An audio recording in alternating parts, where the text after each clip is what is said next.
वरिष्ठ नागरिक संघ भवानीपाटना।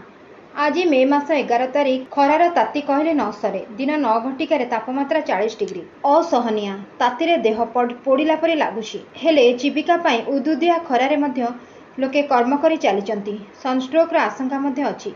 ए घड़ीसंधि मुहूर्त भवानीपाटनार वरिष्ठ नागरिक संघ बड़ भाई साजी रास्ता को ओह्लाई सहायक साजिछि। जलछत्रर सेवा करुछि।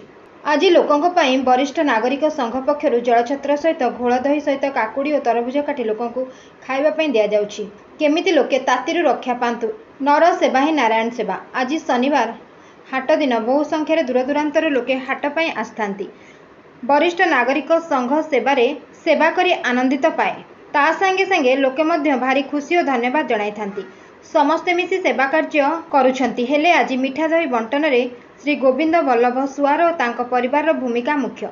आजिर अन्य आकर्षण है भवानी शंकर पंडांक डाक्तर पुत्र और पुत्रवधू निष्ठा कटकरू आसी सेवा करुछंती। अन्य उपस्थित सदस्य मानक मध्य राजेंद्र पाढ़ी, मलय मुंड, भारत भूषण चालाण, उमाशंकर मुंड, मधु साहू, बनबिहारी मुंड, सबिता पट्टनायक, सौदामिनी पाढ़ी, बालबीर कर इत्यादि उपस्थित थिले। Bureau report 51 news agency.